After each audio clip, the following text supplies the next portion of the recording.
त्या ठिकाणी आपण क्वेश्चन नंबर 12 सॉल्व्ह करणार आहे. Determine the current flowing through 5 ohm resistor in the circuit given below.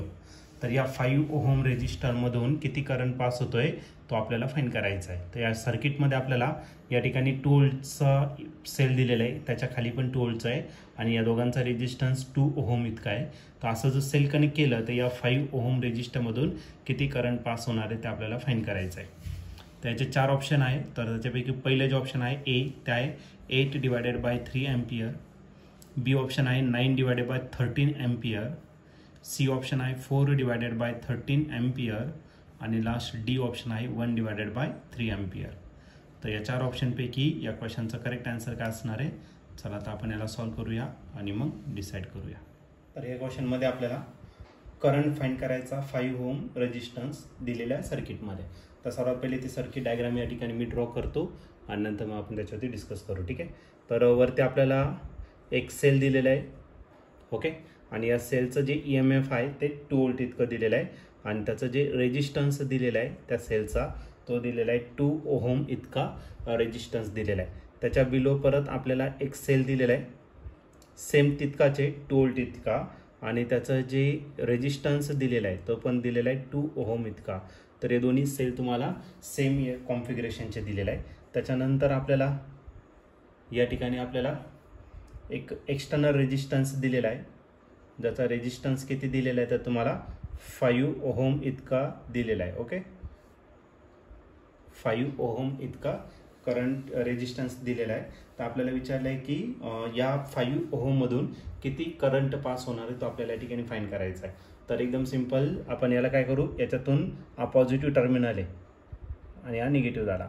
हा पॉझिटिव्ह आणि निगेटिव्ह करंट नेहमी कोणत्या डायरेक्शन फ्लो होतो, पॉझिटिव्ह. मग याच्यातून I1 इतका करंट घेतला, याच्यातून काय घेतला I2 इतका करंट आहे. हा या जंक्शनला येऊन मीट होणार आणि याच्यातून जो करंट पास होणार आहे तो किती असेल तर या दोघांची ॲडिशन म्हणजेच काय I1 + I2 इतका असेल. Okay.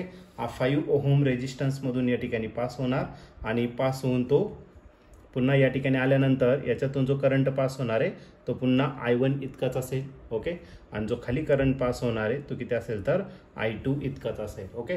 According to direction of current याला आपण साईन देऊन टाकू, इथे प्लस आणि इथे काय घेतला मायनस. सिमिलरली इकडे प्लस येईल, इथे मायनस, इथे पण प्लस आणि हा येणार आहे मायनस. ओके. तर हा या पद्धतीने तुम्हाला सर्किट दिलेला आहे आणि आपल्याला फाइंड करायचं 5 ओहम रेजिस्टन्स मधून करंट म्हणजे I1 प्लस काय करायचं आपल्याला I2 या ठिकाणी आपल्याला फाइंड करायचं आहे. ओके. तर सर्वात पहिले आपण काय करू, जी एक्सटर्नल सर्किट आहे त्याच्यावरती आपण किर्चॉफ्स व्होल्टेज लॉ या ठिकाणी अप्लाय करणार आहे. मग सर्वात पहिले सर्किटला आपण लेबलिंग देऊन टाकू. A पॉईंट घेतला, हा B घेतला, हा C घेतला, इथला D, इथला E घेतला, इथला पॉईंट F आहे, हा G H. ओके. आणि खाली जो 2 पॉईंट दिलेला आहे त्याला आपण P आणि काय कन्सिडर करू, Q कन्सिडर करू. ठीक आहे. आता एक बाहेरचा लूप आपण या ठिकाणी कन्सिडर करणार आहे. मग कोणता लूप आपण या ठिकाणी कन्सिडर करणार आहे, इन लूप. तर त्या लूपचा आपण A पासून सुरुवात करू. ABCD वरचा लूप घेणार आहे. ABCD EF GHA. Okay. ABCD EF GHA हा पूर्ण लूप आपला कंप्लीट झाला. आता यूज करायचं KVL. Okay. By KVL Kirchhoff's voltage law. AB ब्रांचमध्ये काहीच नाही, CD मध्ये काहीच नाही, BC मध्ये काहीच नाही, CD मध्ये काहीच नाही, DE मध्ये आहे. लास्टचं साईन काय आलं मायनस आणि इथला जो पोटेन्शियल आहे तो किती तर 2 व्होल्ट. त्याचं बॅटरीचं EMF आहे -2 व्होल्ट. ओके. तर लास्टचं साईन मायनस आलं म्हणून या ठिकाणी लास्टचं साईन प्लस आहे तर तो आपण प्लस कन्सिडर करणार. आणि करंट किती आहे I1 आणि रेजिस्टन्स किती 2 म्हणजे काय राहिलं 2 I1 एवढा रेजिस्टन्स असेल. इथं फक्त व्हॅल्यू लिहा 2 इतकं त्याची व्हॅल्यू असेल. -2 काय झाली त्याची व्हॅल्यू झाली 2 I1. त्याच्यानंतर पुढच्या ब्रांचमध्ये जर घेतलं EF मध्ये काहीच नाही, FG मध्ये काहीच नाही, GH मध्ये काही नाही, HA मध्ये आहे. लास्टचा साईन काय आलं प्लस. ओके. आणि रेजिस्टन्स किती आहे 5. करंट जो आहे तो किती तर I1 + I2 इतका आहे. ओके. आणि नंतर आपला ब्रांच कंप्लीट झालं. ओके. लूप कंप्लीट झालं. मग इज इक्वल टू आपण काय कन्सिडर करणार 0 कन्सिडर करणार. ठीक आहे.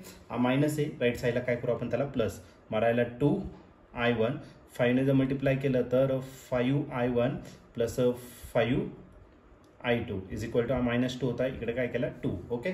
I1 एका बाजूला घ्या, 2 I1 + 5 I1 किती झाला 7 I1 + 5 I2 is equal to 2 हे झालं तुमचं पहिलं इक्वेशन. ठीक आहे, तर बाहेरचा लूप घेऊन आपण हे पहिलं इक्वेशन या ठिकाणी सॉल्व्ह केलेलं आहे. आता आतमधलं लूप कन्सिडर करू. बघा ABCPQFGHA हा बाहेर आतमधला लूप या ठिकाणी आपण सॉल्व्ह करणार आहे. ओके, सेम मी फक्त करंट वरतून जो चालला आहे तो की ते I2 इतका आहे, म्हणून त्यामुळे थोडंसं इक्वेशन आपल्या या ठिकाणी काय होणार आहे, चेंज होणार आहे. ठीक आहे, मग आपण तो लूप कन्सिडर करू इन लूप. ओके, तर त्या लूपचं नाव आहे तुमचं AB. ओके, ABCP इथला काय आहे Q. ओके, नंतर ABCPQ नंतर FGHA. आता पुन्हा या ठिकाणी यूज करायचं KVL by KVL, Kirchhoff's voltage law या ठिकाणी आपण यूज करणार. AB या ब्रांचमध्ये काहीच नाही, BC मध्ये काहीच नाही, CP मध्ये पण नाही, PQ मध्ये आहे. लास्टचं साईन इथं मायनस आलं, मग त्याचं पोटेन्शियल -2 व्होल्ट EMFचं. ओके, त्यानंतर या ठिकाणी प्लस साईन आहे, +2 आणि करंट किती आहे I2, म्हणजे I2 झाला. त्याच्या पुढे घेतलं तर इथे काहीच नाही, इथे पण काहीच नाही, इथेच काहीच नाही, इथं लास्टचं साईन प्लस आहे R5. त्याचा रेजिस्टन्स आहे आणि करंट किती झाला I1 + I2. सर्किट कंप्लीट झालं इज इक्वल टू काय असेल, 0 असेल. बस आता याला काय करू आपण, सिम्प्लिफाईड करू. हा -2 आहे, तिकडे काय करणार प्लस, मागा राहिला 2I2 + 5 याला मल्टिप्लाय करा 5I1 + 5I2 is equal to काय राहिला 2. ओके, सुरुवातीला आपण 5I1 लिहिणार, I1 ची टर्म 2I2 + 5I2 किती झाला 7I2 इज इक्वल टू काय राहिला 2. ओके, तर हे झालं किती नंबरचं इक्वेशन, सेकंड नंबरचं इक्वेशन. ठीक आहे, पण आपल्याला फाईन जे करायचं आहे ते काय फाईन करायचं आहे, या 5 ओहम रेजिस्टरमधून किती करंट पास होतोय, तो किती होतोय I1 + I2. जर या तुम्ही या ठिकाणी या दोन इक्वेशनचं जर तुम्ही केअरफुली ऑब्झर्व केलं तर I2चा या ठिकाणी कोएफिशियंट 7 आहे, तो इकडे I1चा कोएफिशियंट आहे, आणि जो इथं I2चा कोएफिशियंट आहे तो I1चा इथे, म्हणजे याचे कोएफिशियंट काय झाले, चेंज झाले. मग काय करा, असं जर असेल तर आपण डायरेक्टली या दोघांचे ॲडिशन केलं तर डायरेक्ट आपल्याला I1 + I2 या ठिकाणी भेटून जाईल. मग मी काय करतो, डायरेक्ट ॲडजस्टमेंट काहीच करत नाही, इक्वेशन 1 + इक्वेशन काय करणार 2 करणार. इक्वेशन 1 काय 7I1 + 5I2 is equal to 2. याच्यात ॲड करा 5I1 + 7I2 is equal to 2. दोघांची काय करायची आता आपल्याला ॲडिशन. 7 + 5 जर केला तर हा भेटेल 12I1 प्लस आपण किती भेटला 12I2 आणि 2 + 2 किती झाला 4. या दोन्ही टर्ममधून कॉमन येणार आहे 12 आणि तर राहिलं काय I1 + I2 is equal to 4. Okay, 12 इकडे मल्टिप्लाय, इकडे काय करा डिवाइड. मग बघा आपल्याला I1 + I2 भेटेल आणि तो किती भेटेल 4 / 12. 4च्या टेबलमध्ये 12 आहे आणि तो किती 4 × 3 किती 12. मग I1 + I2 हा किती भेटला 1/3 अँपियर. मग जो करंट 5 ओहम रेजिस्टरमधून पास होणार आहे म्हणजेच I1 + I2 तो किती असणार 1/3 अँपियर.